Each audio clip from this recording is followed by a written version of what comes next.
तो नमस्कार दोस्तों, आपका स्वागत है मेरे YouTube चैनल नमो नमः पर। आज मैं आपको करवा चौथ की कथा सुनाने जा रही हूँ।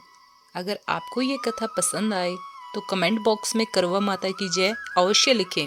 और अगर अभी तक आपने मेरा चैनल सब्सक्राइब नहीं किया है तो जल्दी से चैनल को सब्सक्राइब कर लीजिए और बेल आइकन को प्रेस करना बिल्कुल ना भूलें, ताकि हमारी नई वीडियो का नोटिफिकेशन आप तक पहुँच पाए। तो आइए कथा शुरू करते हैं। सनातन परंपरा में सुहागिन महिलाओं द्वारा करवा चौथ का व्रत रखा जाता है।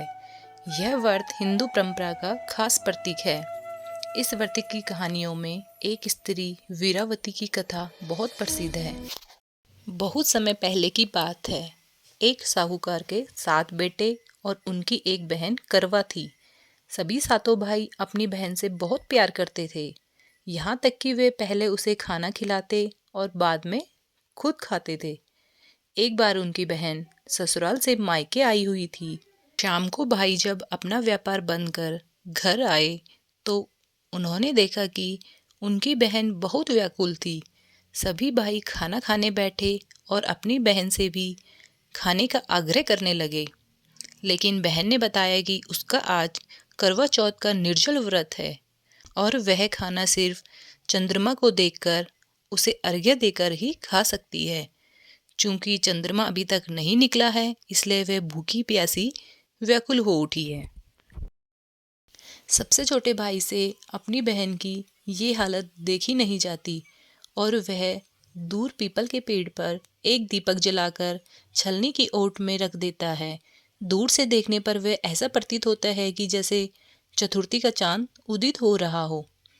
इसके बाद भाई अपनी बहन को बताता है कि चांद निकल आया है, तुम उसे अर्घ्य देने के बाद भोजन कर सकती हो। बहन खुशी के मारे सीढ़ियों पर चढ़कर चांद को देखती है और उसे अर्घ्य देकर खाना खाने बैठ जाती है। वह पहला टुकड़ा मुंह में डालती है तो उसे छींक आ जाती है। दूसरा टुकड़ा डालती है तो उसमें बाल निकल आता है और जैसे ही तीसरा टुकड़ा मुंह में डालने की कोशिश करती है तो उसके पति की मृत्यु का समाचार उसे मिलता है। वह यह समाचार सुनकर बौखला जाती है।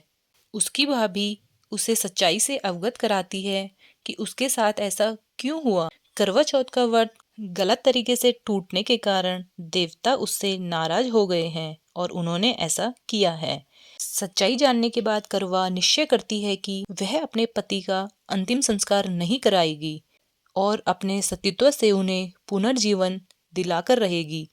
वह पूरे 1 साल तक अपने पति के पास बैठी रहती है, उसकी देखभाल करती है, उसके ऊपर उगने वाली सुईनुमा घास को एकत्रित करती जाती है। 1 साल बाद फिर करवा चौथ का दिन आता है। उसकी सभी भाभियां करवा चौथ का व्रत रखती हैं। जब भाभियां उससे आशीर्वाद लेने आती हैं तो वह प्रत्येक भाभी से यम सुई ले लो, पिया सुई दे दो, मुझे भी अपनी जैसी सुहागिन बना दो, ऐसा आग्रह करती है। लेकिन हर बार भाभी उसे अगली भाभी से आग्रह करने का कहकर चली जाती है। इस प्रकार जब छठे नंबर की भाभी आती है तो करवा उससे भी यही बात दोहराती है। यह भाभी उसे बताती है कि सबसे छोटे भाई की वजह से उसका व्रत टूटा था, अतः उसकी पत्नी में ही शक्ति है कि वह तुम्हारे पति को दोबारा जीवित कर सकती है।